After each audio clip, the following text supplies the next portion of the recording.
Dunia kerana taabal lesu Arafat. Ulfoite yerti nama kudang ke Quran kabatu si fidel mana kana tekaguya sawalin ture nama kudang ke Quran Rabbi muslim anu ti Quran Rabbi kabat. Okay.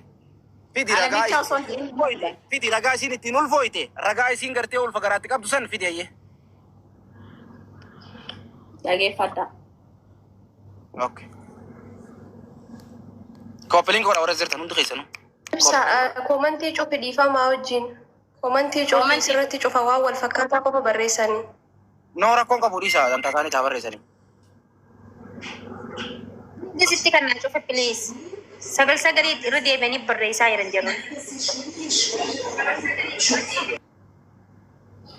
Dhageeffadhu jaalibsaa guyyaa sanii guyyaa isin fuutee cidheene sanii sababa isin itti fuute maali jennaan sababa garaa qabdu jennaan gurbarra nu dawwalaa jenneeni Fatiyaan faan irratti dawwalan gurbaa kana yeroo san bira taa'ee irra waraabbadde gurbaan kana dhageessee sagalee dhageeffadha. Maalika Arafaat barri har'a fajjeestee oolte kunoo mucaaramma kun beektu ofuute yaani sababa wanta sana. Jaalibsa sagalee dhaabime doktora sagalee dhaabime doktora sagalee dhaabime. Dhageeffadhu. Doktor, nada geessame? Koi sagalee dhaabi. Nada geessame doktor. Arraboota waa'ee kanaatti irraan dubbannu atilleen dhugaa qabduu baafattaa dhageeffadhu.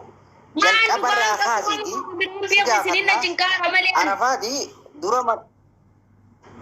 Dhageega. Hin baasine yoo ifnaan sabari mee dhageega. Doktora Arafaat ulfooyteen ida dura. Ya, dhageeffadhu ka. Dhageeffadhu. Doktora hin jarjarin dhageeffadhu doktora. Isin tun dubartiilleedha. Dhageeffadhu. Har'a haqaan adda galla. Isinis haa dhuftu. Sheeritti godha. Dhageeffadhu doktora. Waan inni asiin jedhu takka naa deebisi doktora. Tokkoffaa irratti Arafaati mana shukriyaa as keessa jirti. Shukriyaa bira keenya jirti jalqaba irratti. Shukriyaa dhagahi shukriyaa bira keenye. Shukriyaa bira deemteeti Fatiyaa sanfaa bira dhayite. Achi eega dhayite olmooti gara ji'a sadii moo afuriiti. Gara ji'a shaniitu deemu jirti na fakkaatte. CBC'n eessatti addaan baataniiti gaafa sanirraa walitti deebitan. Gaafa shukriyaa bira deemtee Fatiyaa faa bira dhayite hangam takka hariiroon teessan bilbilaanoo yaada tokko wal jijjiiruun yoomi adda dhaabbatan yoomi walitti dachaatan gara ajandaa ulfaa kanarratti.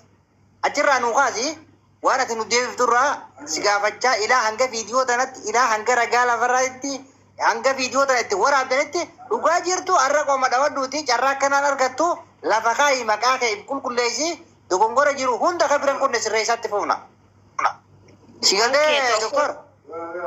Dhageeffadhu tokkoffaa irratti ani gaafa silaa shukriyaa faa bira qabu illee na dhagaye sagaleen kee hin jiru. Ni jira. Gaafa silaa shukriyaa faa bira kaasanillee ani intalatan an beekuusi ani gisee sunis ittiin dhiyaanne. Gaafa sana ammoo natti bilbiltee waan tokko illee natti himaa turte gaafa silaa shukriyaan maafuusaa biraa fuutee deemtu sanillee walumaa mana maafuusaa deemee hangaruu cidhiisee deemee shukriyaan fuutee qottee dalagallee yeroo meeqa galchite san isiinuu hin dubbatti. Sanisiinuu ni dubbatti ani irraa quban qabu. Saniichi tammoo natti haasooyti keessaa na dubbisti garuu na bira dhufteen beektu mana kiyya dhufteen beektu. Na dubbisti eegas walumaan haasooyina garuu takkaa qaamaa walitti dhufneen beeknu guyyaa takka wal harkinee kararratti sanuu manuma shaayisti waan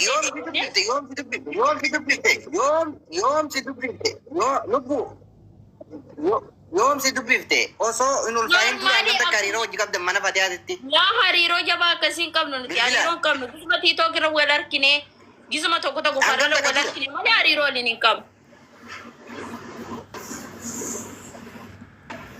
Dhaga'u jirta isaa?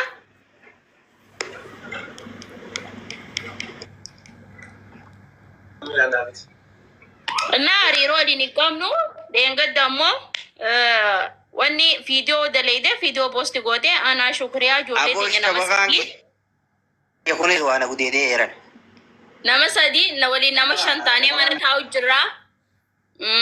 Fiidiyoo daleetee gaddiste